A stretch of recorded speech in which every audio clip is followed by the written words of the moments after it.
But I really appreciate the point that you were making there about like homage to the time that we're in and the opportunity that we have and you know, you said earlier how like insignificant of a blimp we are on the timeline.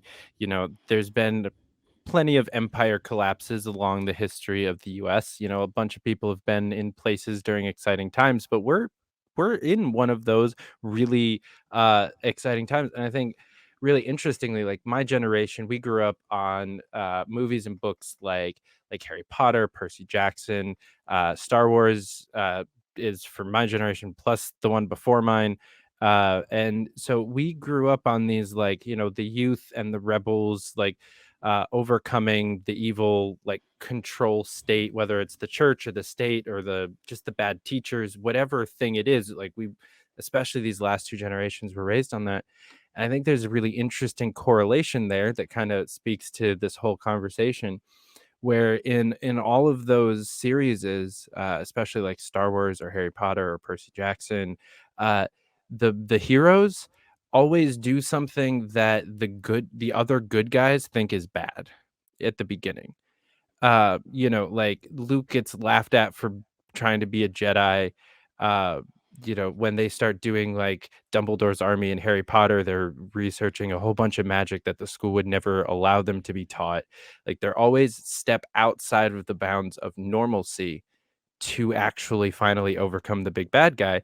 And I would say that entheogenic medicine is kind of that for us. Like we're seeing it a lot with weed.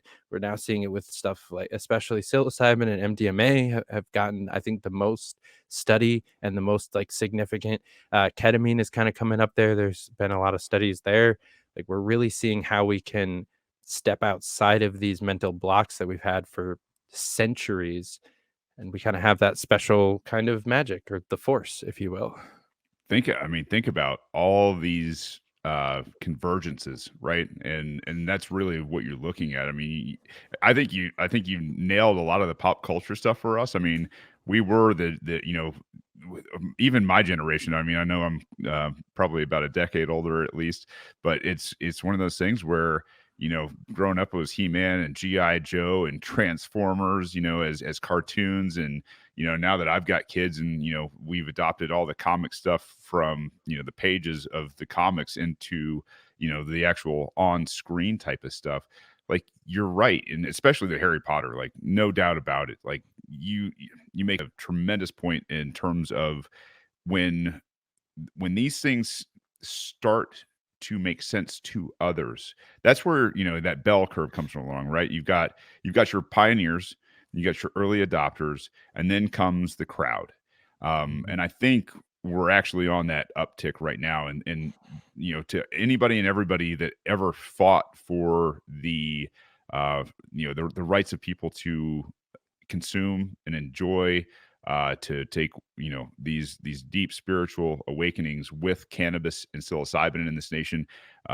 My eternal gratitude to each and every one.